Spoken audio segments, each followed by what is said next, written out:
भाई जैसे हमारी बच्ची ये भी वहाँ पे तैयारी कर रही है मैट्रिक्स में। ये आप कौन सी चीज़ का टारगेट कर रहे हो? नीट। तो ये नीट का टारगेट कर रहे हैं। तो सबसे पहले ये बताओ कि आप गए कैसे वहाँ पे और कौन सी क्लास में गए थे? मैं वहाँ 9th क्लास में गई थी हम्म। और मैं ब्रदर की थी। तो ये इतनी जल्दी जाने के जैसे आपको कोई बेनिफिट नज़र आ रहा है? हाँ, ऑब्वियसली आ रहा है। जैसे अगर कोई बच्चा 10th के बाद जाता है, 11th में जाता है और एक बच्चा जो 9th में चला जाता है, तो उसको क्या एडवांटेज मिल सकते हैं? जो 11th में जाता है तो शुरू में तो उसको जैसे एग्ज़ाम कैसे देना है, ओमआर कैसे करनी है, एक डेढ़ महीना तो उसमें लग जाता है। लेकिन शुरू 9th में स्कूल में ओमआर करना भी सिखाते हैं और कॉम्पिटिटिव एग्ज़ाम्स, ओलंपियाड्स, इन सब की भी तैयारी करवाते हैं। अच्छा, तो जो टीचर्स है अभी आप 10th में हैं, हाँ, तो टीचर्स किस लेवल की तैयारी करा रहे हैं वहाँ पे? हमें वहाँ नीट और जेईई की तैयारी करवाते हैं। अच्छा, तो ये जो मतलब जो एग्जाम मेन नीट का और जेई का होता है वो अभी से हाँ, उसकी फुल प्रिपरेशन करा रहे हैं। तो आपने किसी दूसरी कोचिंग का भी देखा है? नहीं, दूसरी कोचिंग के मॉड्यूल्स या कोई दूसरी कोचिंग का आपने मतलब ऑनलाइन एग्जाम कुछ हाँ, दिया है? दिए हैं। तो जैसे सीकर में तो काफ़ी बच्चे रहते हैं जो अलग अलग कोचिंग में हैं, कभी आपकी जानकारी हुई हो तो बेस्ट कोचिंग कौन सी है? जैसे अगर हम देखें नीट के लिए बेस्ट कौन सी है और जेई के लिए बेस्ट कौन सी है? अब मैट्रिक्स में पढ़ते हैं तो मैट्रिक्स ही बेस्ट है हमारे लिए तो। ओके, बट जैसे बच्चे दूसरे वहाँ पढ़ रहे होंगे, उन्होंने कुछ बताया होगा, तो आपके हिसाब से मैट्रिक्स किस वजह से बेस्ट है?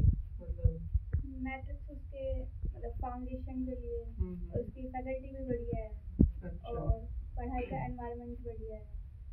तो फैकल्टीज कैसी है? मतलब फैकल्टी जैसे जो नीट की तैयारी करा रहे हैं ऑलरेडी डॉक्टर है या जो वैसे आईआईटी से हैं, कैसे है फैकल्टीज? हाँ, आईआईटी से भी है नीट नीट का भी।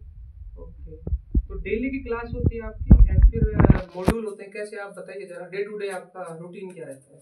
सबसे पहले तो मतलब क्लासेस होती हैं, फिर उसके बाद वीक में मॉड्यूल दे देते हैं, फिर लास्ट वीकेंड में उसका सॉल्यूशन करवा देते हैं टीचर्स। फिर उसके बाद जो डाउट्स हैं वो डाउट क्लास में भी बता देते हैं और क्लास में भी बता देते हैं। अच्छा अच्छा, तो अभी आपको आपने फुल लेंथ जेई जैसे टेस्ट दिए हाँ, और नीट जैसे, हाँ, तो कितने मार्क्स आ रहे हैं अभी आपके? मेरे तो 550, 520 ऐसे आए बहुत थे। अच्छी बात है, ये तो इतनी जल्दी 10th क्लास में इतने अच्छे मार्क्स आ रहे हैं। तो मैं ये ऐड ऑन करना चाहूँगा इसमें भी कि अर्ली जो एज में बच्चों को डालते हैं जैसे 9th के बाद में, 8th के बाद में, तो उसके क्या क्या एडवांटेज होते हैं, क्योंकि बच्चा जल्दी कोप अप कर सकता है। अगर हम लेट डालते हैं जैसे 12th के बाद में या 10th के बाद में, तो बच्चे को काफ़ी परेशानी होती है वहाँ पे कोप अप करने में। तो ये तो इन्होंने वहाँ एडवांटेज बता दिया। अब कभी कुछ चैलेंजेस भी आ रहे होंगे आपको, हाँ, बहुत आ रहे हैं कभी। तो वो चैलेंजेस क्या क्या हैं और उसको कैसे ओवरकम किया है आपने? कभी कुछ समझ में नहीं आ रहा तो टीचर से पूछते हैं कि कैसे, तो टीचर और अच्छी तरीके से बताते हैं।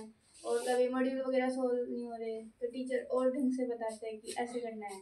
अच्छा, नहीं जैसे रहने में कुछ दिक्कत या आपको अदर कुछ इश्यूज, जैसे घर वालों से दूर रहते हैं कई बार हम, तो काफ़ी समस्याएं आती हैं, घर हाँ, के पास में रहते हैं तो काफ़ी अच्छा लगता है। वो जो मम्मी साथ रहती है तब घर सा ही रहता है। अच्छा अच्छा, तो ये है कि अगर कोई बच्चे जैसे घर वालों के साथ उनकी मदर के साथ में रह रहे हैं तो उनको कोई इतनी ज़्यादा डिफिकल्टीज खाना बनाने में इसमें नहीं आती है, ठीक है। लेकिन एक थोड़ा सा वो तो हो ही जाता है कि अपन घर से दूर रहते हैं तो थोड़ा सा घर की याद तो आती है। बट फिर भी अगर हम अभी इन चीज़ों को झेल लेंगे तो बाद में हमें काफ़ी एडवांटेज मिलते हैं। तो आपने कोटा के बारे में भी सुना है, वहाँ भी तैयारी होती है, तो कभी जैसे वहाँ की कोचिंग है एलएन वगैरह, इनका कुछ एग्जाम दिया हो या कभी सुना है आपने ये कैसे कंपेरेटिवली जो सीकर में कोचिंग से? अरे मैंने एग्जाम तो कभी भी नहीं दिया और कोटा जाने का ऐसा कुछ वो भी नहीं किया कि वहाँ जाना है, उसके बारे में कुछ सर्च भी नहीं किया मैट्रिक्स अच्छा, से।